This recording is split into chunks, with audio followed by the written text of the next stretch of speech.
반갑습니다. 예, 저는 방송통신대학교 경제학과에 교수로 근무하고 있는 박강우라고 합니다. 제가 이제 담당한 강의는 거시경제학 그리고 이제 화폐 금융에 관련된 과목들을 가르치고 있고요. 오늘은 이제 제가 번역했던 경제학의 7가지 거짓말이라는 책을 여러분들에게 소개하기 위해서 출연하게 되었습니다. 이 좋은 자리를 또 마련해 주신 관계자 여러분들께 감사드립니다. 경제학의 7가지 거짓말은 어떤 내용의 책인가요? 제목 그대로 경제학, 특히 경제학 중에서도 이제 우리가 말하는 주류 경제학이 뭔가 지금 현실을 좀 왜곡하는 이론들을 만들어냈고, 그 대표적인 그 이론들로 이제 7가지를 듭니다. 그 7가지 이론들이 실제로 이제 경제뿐만이 아니라 이제 사회 전체적으로 피해를 끼치고 위협이 되었는지, 그게 왜 잘못됐는지 잘 요약한 책이라고 할 수 있겠습니다. 출간하시게 된 계기는 무엇인가요?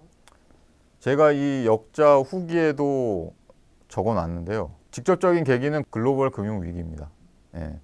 이제 글로벌 금융위기가 터지고 나서 2008년 9월 리먼 브라더스라는 이제 투자은행이 망하면서 글로벌 금융위기가 시작이 됐는데, 그러고 나서 이제 한 2달 있다가 영국의 엘리자베스 2세 여왕이 이제 영국의 유명한 경제학자들을 다 모아놓은 자리에서 물어봅니다.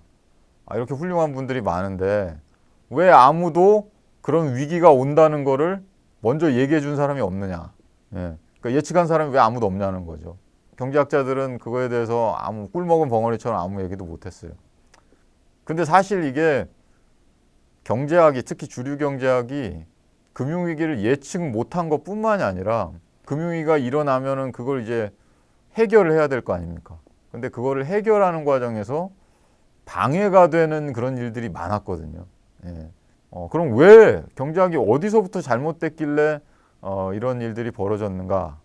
이제 언론인이, 그러니까 학계 바깥에 있는 언론인이 그 다음에 이제 이론적으로 비판을 하는 게 아니라 이런 이론이 왜 현실에서 실제로 어떤 피해를 끼쳤는지, 이제 그런 것에 대한 내용을 이야기식으로 잘 정리한 책이 찾다 보니까 어떻게 기회가 잘 닿아서 번역을 하게 됐습니다. 네.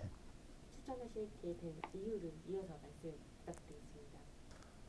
애덤 스미스의 국부론을 원전의 취지에 따라 제대로 읽은 사람이라면 그의 이론이 오늘날 이데올로기화한 자유방임주의 경제학을 지지하기는커녕 오히려 정부의 보이는 손의 필요성을 역설적으로 보여줌을 알 수 있다. 왜냐하면 국부론은 어떤 조건에서 시장이 원활히 작동하고, 그리고 어떤 상황에서 시장이 왜 실패하는지를 묘사함으로써 시장이 제대로 작동하기 위해서는 적절한 방향의 정부 개입이 필수적임을 효과적으로 보여준 책이기 때문이다. 요컨대 국부론 원전의 보이지 않는 손은 현실의 시장이 아닌 이상화된 시장을 나타내며, 이를 통해 자유방임주의 경제학의 가능성을 제시하는 동시에 현실 적용의 한계를 명확하게 보여주는 개념이라고 할 수 있다. 현실의 시장은 단지 정도의 차이만 있을 뿐 어디서나 항상 실패한다는 것이다.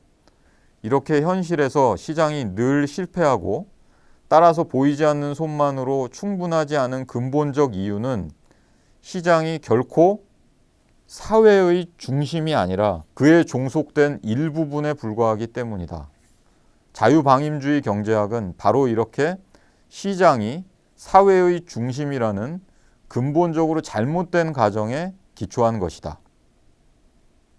이게 보이지 않는 손이라는 게 자유방임주의 경제학이라는 것을 통해서 하나의 종교처럼 돼버린 거죠. 그 아담 스미스가 국부론에서 보이지 않는 손이라고 했을 때, 그때 거기서 말한 보이지 않는 손의 시장은 아주 이상적인 상황에서만 작동하는 것일 뿐이지, 현실에서는 우리는 경험을 통해서 그게 항상 실패한다는 걸 알고 있다는 겁니다. 예. 이제 그것에 대해서 이 책의 이제 저자는 이렇게 얘기를 하는 거예요.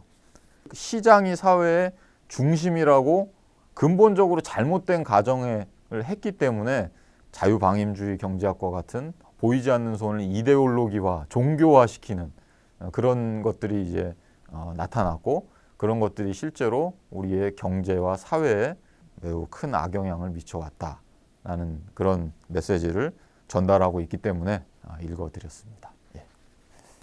네, 독자에게 전하고 싶은 말씀 있으실까요? 제가 이제 여러분들한테 이제 이 책을 읽으면서 그리고 이 책을 읽으실 분들한테 이제 당부드리고 싶은 것은 뭐냐면은 이 경제에 관련된 그런 이론이나 정보 같은 거 이제 접했을 때 그 전문가라고 얘기하는 사람들이 나와서 얘기를 할 때 항상 그거를 회의적인 태도로, 회의적이라는 게 뭐 냉소를 하라는 얘기는 아니고 이게 맞나? 과연 저 사람은 왜 이런 주장을 할까? 그런 것에 대해서 여러분들이 좀 의심하고 비판적으로 생각해 볼 필요가 있다는 것이죠. 예. 이제 그걸 먼저 이제 말씀을 드리고요.